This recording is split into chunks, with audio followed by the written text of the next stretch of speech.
Thanks for tuning into my new show, Get U.S. Market Ready with Italian Wine People. I'm Steve Raye, author of the book, How to Get U.S. Market Ready. And in my previous podcast, I shared some of the lessons I've learned from 30 years in the wine and spirits business, helping brands enter and grow in the U.S. market. This series will be dedicated to the personalities who have been working in the Italian wine sector in the U.S., their experiences, challenges, and personal stories. I'll uncover the roads that they walked, shedding light on current trends, business strategies, and their unique brands. So, thanks for listening in, and let's get to the interview.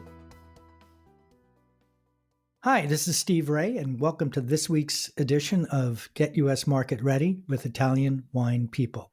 This week, I'm pleased to have as a guest Jeff Nadeau, who is the Strategic Business Development Director at 3x3. And 3x3 is a fascinating company we're going to explore it in detail now. But just give a quick hello, introduce Jeff. And why don't you give us a quick bio of how you got where we are to be talking today, and particularly your background experience in customer-facing roles. Yeah, Steve, thank you. It goes all the way back to the mid-'90s when I started working in retail, in wine shops in Boston when I was a grad school member. And I didn't know anything about wine. I took the job as a driver while I was getting my master's degree. And one thing led to the next. I started learning more about wines, started working more with consumers. Life goes on. You get married, you have kids. We started a store in the suburbs of Boston. And we've been running that currently for the last 14 years, and a lot of customer facing duties with that. So I've built not only relationships face to face with people as individuals, as human beings, but also through wine and the enjoyment of wine and the education of wine. So I took that, and then there was an opportunity that came up that I noticed about 3x3, a burgeoning startup in this field, and I felt like I wanted to be a part of something larger in the industry and how I could impact it nationally or even globally. So that's what leads me to 3x3. And we started early 2018, and I was brought on board for Massachusetts.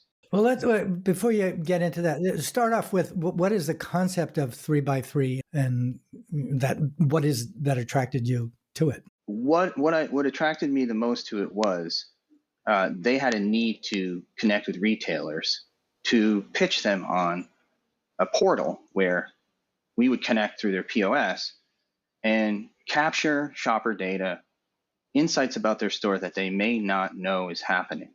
I mean, most of them have POS. There's not many left with cash registers. So. And we're talking about what I would call independent retailers, certainly could be chains, but dedicated wine and spirits stores, package stores, as we might say. Exactly. Independent, local, one or two store chains, one store, multiple larger chains, and we've grown across the country. A lot of it started here in the Northeast in Massachusetts, and in New York and New Jersey was where we began in connecting with independents. So.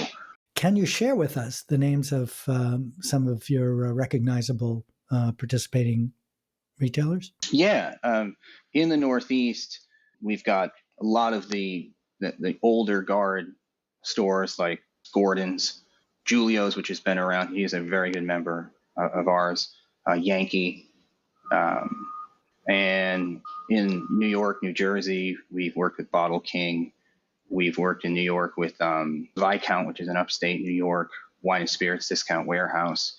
Some of the more progressive, larger stores like that, but also smaller stores. Smaller, like just for example, in Massachusetts, we work with the Spirit Shop, which is in Greenfield, Gill and Sunderland, some of those more rural areas. So pretty much runs the gamut. So the concept here is connecting with the retailer POS system. To what end? So tell us all about 3x3. Yeah. So in the beginning, 2018, 2019, we built up a member base of 1,000 plus stores that are connected through their POS to our data warehouse, where we build a portal for each retailer that gives them insights into what's selling in their store, what it's selling with. So a portal meaning a dashboard that they can see that takes their POS information and presents it in graphic form that they can then turn data into information and information into insight? Exactly. The idea was we'd be providing them with information that their POS didn't necessarily give them.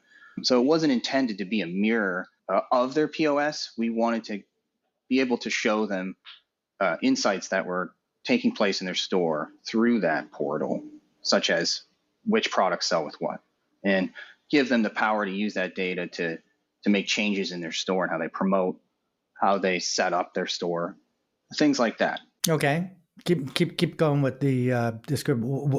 As a listener here, I want to find what is this thing? How is it something I subscribe to? How do I? Yeah, so they would subscribe to this by agreeing to come on board with us. In the beginning, we offered it as a free service, and then there was a cost associated with it once we had grown it out. But they could log in at any time, look at the trends that are happening in their store and also on the network, meaning in their market area. So in Massachusetts, a retailer could click on Mass and see what's trending in the entire state with aggregated, anonymized information. And then with their own store, they could see specifically the products that were trending or selling and how they sold in terms of quantity, price, and better and more powerfully, the market basket analysis that we did in terms of how products sell with each other, the patterns that we see. So if someone came to the counter with a group of items, we were analyzing that every time and laying it out for them. Cool. So can you give us a top line example of a retailer that had a benefit from the core function of this and how that worked? Yeah, so we would have specific retailers throughout the country that would use this data, primarily in their marketing. So if they would look at that, and in some cases we could walk them through seeing the patterns and use that actionably, either with themselves or even with their distributorship, and say, I don't want to take a certain product on because I have this analysis tool that tells me that I haven't done that well with that product for some time now, and they can look back year to year. So those are a couple of things that specific shops would do. Now there's other ones that would have it running in the background, and I don't know if they necessarily would use it on a daily basis the way some others would. So there were varying levels of use among the retailers that did it, but all the while we're capturing this as well on our end, and we can be able to report back to them to what we're seeing on our end.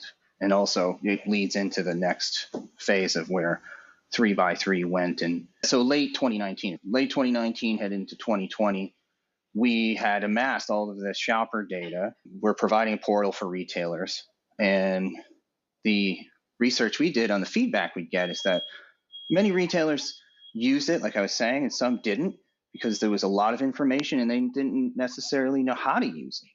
So it was this very valuable portal that they had just with all this great information that was coming to them directly from the shopper.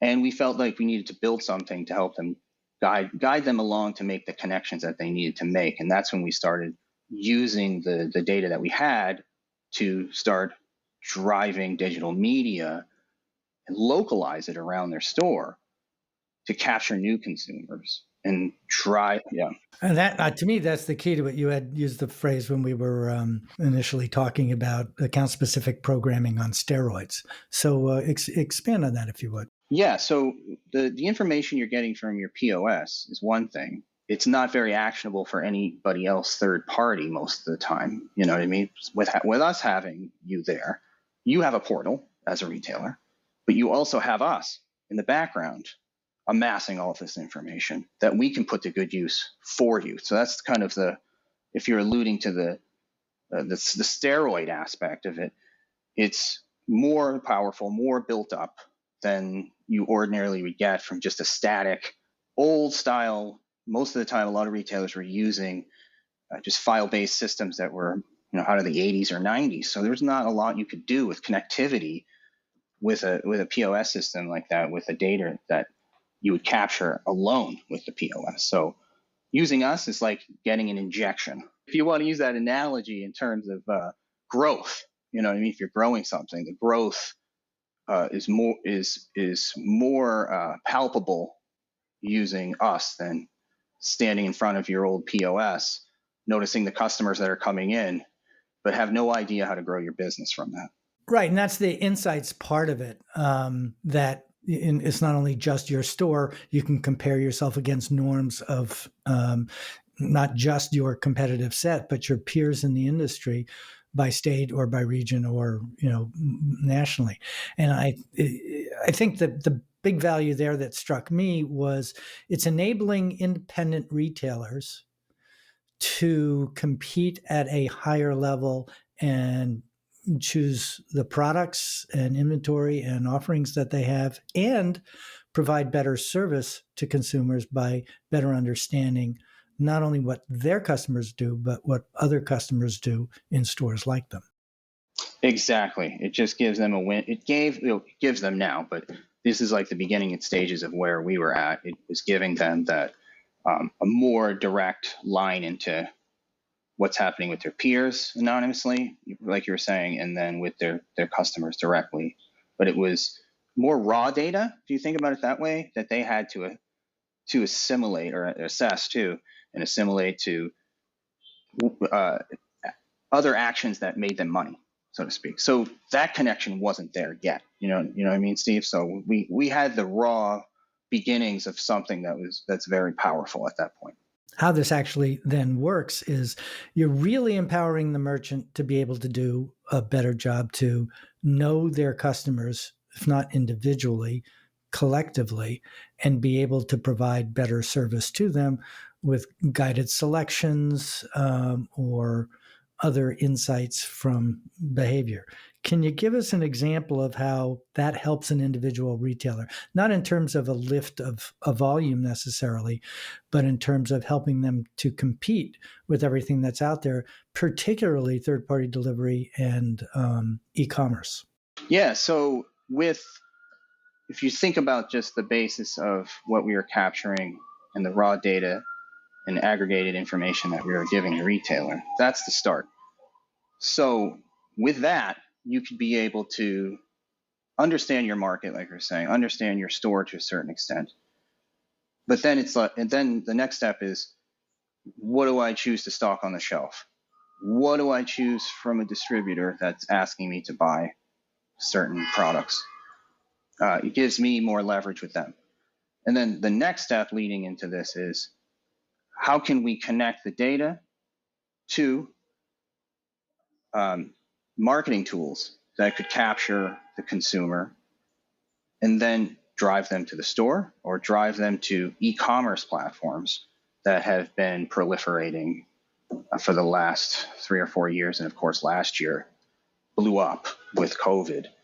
And so there'll be certain third-party companies, e-commerce companies that are out there that retailers have use of, and they don't really have active ways of being able to drive people to it. So you can have it, but it's, how do I get the word out there about my business and what I'm offering locally, and be able to drive it to either my store, which is the old way and still pertinent, or to the new world of e-commerce. So we filled a real need during the going into 2020, when everything stopped and retailers were scrambling for ways to sell their products because people couldn't come into stores. And it kind of coalesced at a great time where we were transitioning into using digital media, using our data.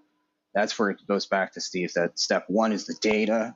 Step two is, now we're using this data to help retailers more proactively for them, instead of just giving it to them and having them figure out how to use it or to consult with them on general topics of how to use it. We're going to use it without having to consult with them in terms of making it productive to drive local consumers and hit them on the platforms that they're on: Facebook, Instagram, mobile app, browser. So it's an ad driven medium. That the way I look at it is, so you're really allowing a producer / importer, domestic producer or imported brand, to connect with retailers through this portal or platform without bypassing the three-tier system, without alienating distributor sales, and providing value so everybody wins. And I think from a supplier perspective, that's what particularly interested me. We don't usually have a way to communicate with retailers efficiently beyond sending people in there, and that's pretty expensive. Exactly, Steve. That was the next leap beyond retailer. We brought the brands in maybe mid 2020. We started working directly with brands with solutions like this, and we've seen it's been very powerful in terms of being able to reach consumers through the distribution points that brands already have. And like with Cappy, so to speak, in Massachusetts, we work with them on their own ads to locally around 3 stores to drive traffic in, like I was saying. And now they're working with brands that we're bringing to them where we can lift ads funded by a brand and run it on the same platform that they're running locally as a retailer, and do the job pretty quickly in terms of assisting the brand in showing how many people engaged with the ad, how many people shared the ad on Facebook or Instagram, gives them some idea of who clicked through, gives them some idea of purchase volume through the e-commerce or through the data that we already capture for Cappies, because Cappies came on very early with us with the data bar platform, which is the portal, which I didn't say before. They have that, so we have access to that, so we can see the sales lift for a brand. Or we can connect to Google Analytics and really dive deep into how that particular product moved during that month-long campaign or 3 months long campaign, or however long we're running with a brand to promote it. This is a very easy channel with us being the conduit connecting those two things. And I think that's, when you think about 3x3, with the 3-tier system, that's where the name comes from. We're really trying to connect those 3 tiers, but mostly if you think about 3 as well, that other 3 could be consumer, brand, and retailer. Those are the 3 components that make this whole engine work.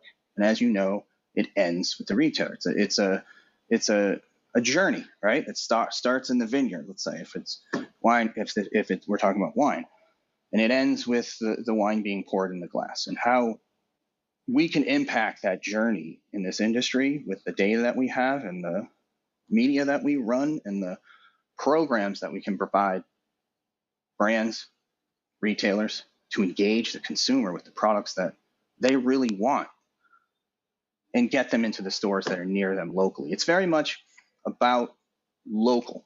So you have a retail shop that's local. We want to look into who are the people around those stores that are currently looking for products that they love, and how can we engage them and get them to the retailer, and then they're happy and the consumer's happy because they got what they want, and then the brand is getting all these insights into that localized area.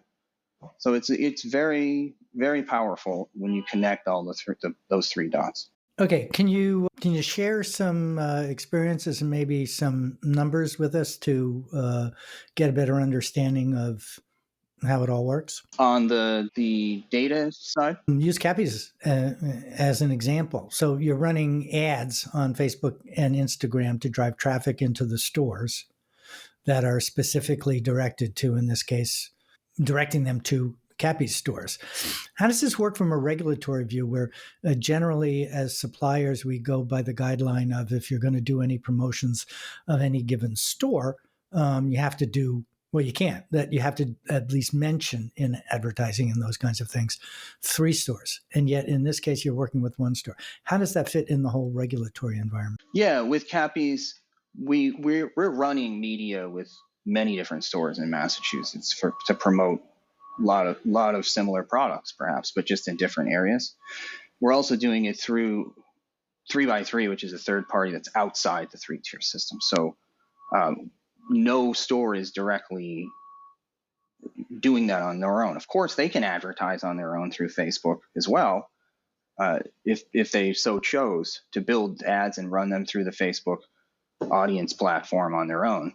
So legislatively or regulatory, it fits within the regulations that we have set forth across the country. And so, what kind of adoption have you seen on the part of retailers on one side and then also suppliers on the other? I mean, how many people are using this?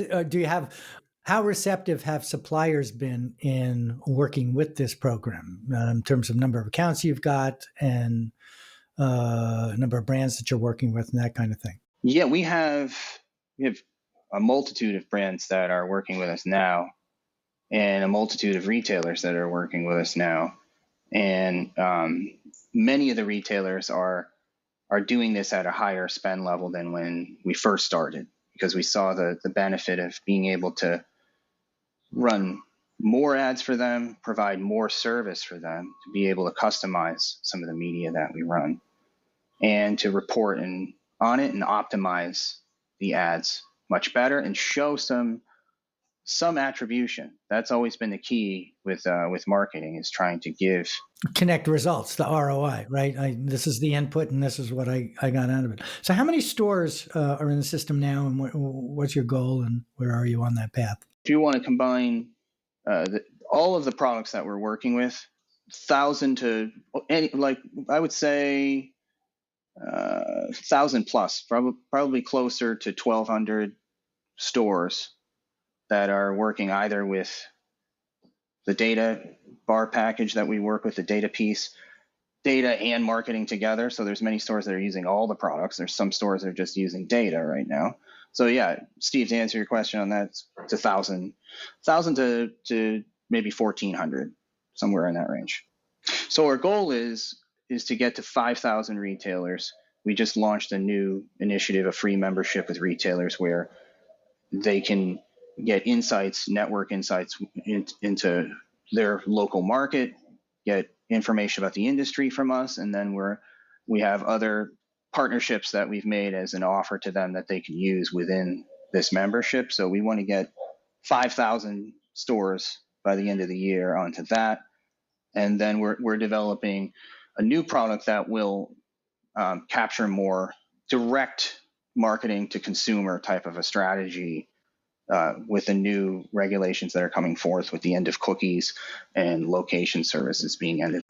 Explain that, because I'm sure a lot of people, I know about this cookie thing and this pixels and all that kind of stuff, but what is the implication of all that? Yeah, I can't delve too deep into that because we're just developing that. We don't really want to release it yet, but it's based on the regulations that you see happening with cookies ultimately going to be disabled. So the old marketing, the old ways of marketing to third-party IP addresses, people that visit sites, the old ways of ads being run to those third-party sources will be phased out, and then location services not being enabled or not being chose to be enabled will now allow us to track any in-store activity through third-party sources. So we're developing a way that we can address consumers directly with the marketing initiatives that we're going to be working with in the future. So it seems to me that I imagine there's a dashboard as part of this. How difficult is it for a retailer who to use the tool and to understand it and to draw the conclusions, and what kind of support do you guys offer to help onboard them so that they can do the analysis themselves? Yeah, for the retailer, the way it is now, it's very high touch. We work one-on-one with many of our top retailers that we work with that are at a higher spending level with the media, to customize some of the ads, to meet with them and evaluate on how the progress is going and what we're reaching, what we're capturing, and what we can attribute, things like that. So there's no dashboard for that. We're looking into bringing back a dashboard that will incorporate the marketing that we're doing in the future. So right now it's a very high service oriented. So if a retailer was looking to work with us with media Today, we would set it up so that there's a strategy in place of what we'd want to accomplish. It's not just pick a bunch of ads, have them run, and we don't communicate with you, and you just get a basic report. This is a little bit more of a higher service program. And I'm presuming that, so it works for wines, it works for spirits, it works for domestic products, and it also works for imported products. And that's kind of anything that's coming through the POS system, beer too, I suppose, and RTDs and ciders and all the amazing things that seem to be exploding in the marketplace. Yes, Steve, the way this is set up right now in its current form is that we work primarily through e-commerce platforms to drive engagements and hopefully sales for them. There's no guarantee that we can do that, but we're giving them more of a window into that through using the technology that's available through e-commerce platforms, where you can have a pixel on there that can give you insights. Yeah. So that's the real value of that. Store traffic with this system is, because of the location services that were changed with the update of the iOS 14, is just not as reliable to report on. So at this present time, e-commerce, if you have a viable one that you update all the time, the product is correct, you have, it looks like you're a burgeoning business, that's, you're not just leaving it there, you're not building a site and just having it sit there with nothing on it. It's a lot of these third-party e-commerce platforms that are actively updated all the time, where we match up what's going on there with the ads that we're running, and we've seen very good results in that way, and with different calls to action with delivery. Curbside was big when that was happening, so we would be able to measure and see where the traffic's coming from, where they're getting the best results, and advise them that we should do more of this. So Steve, it was more of a it's like a mini, not to say an agency, because we're not like that, but just a little bit of higher service to be able to to prescribe to the retailer our knowledge of the situation as it's unfolding. Cool. Okay, we're coming to the end of the time allotment here, but one of the things I like to ask my guests at the end of the show is, what's a big takeaway that they can take away from what they've heard today? Is there anything that they can do that can be used immediately to benefit their businesses, whether they're, a lot of listeners are distributors, brands, and retailers, of course. Is there anything that we talked about that you said, no, here's something that everybody can use right away? Yeah, right away, we can give you the connection, if you're a retailer, to the consumer. And if you're a brand, we can give you the connection to the retailer that, of course, has the consumer. So what I mean by that is, the brand needs assistance in either opening up new distribution or supporting the distribution that they already have at certain retailers. Our relationships help in all of, when we built up this network, Steve, of 1,000+ stores, those relationships are there, and we can use them as we do today with brands to help them make that connection through that shop, to run media to gain awareness to the consumer through that store. And if a brand wants to run general awareness, that's an easy lift too, where we don't need to have store branded information on an ad to run it in a market. We can run media for a brand and measure the engagements through their own website and their own Facebook account.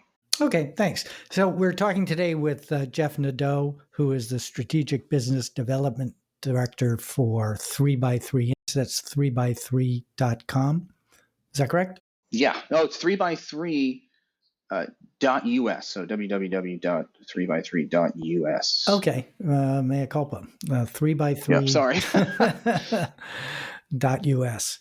Okay, cool. So once again, thanks to Jeff Nadeau of 3x3. This is Steve Raye, and I look forward to having you join us next week on Get U.S. Market Ready with Italian Wine People. Thank you for listening.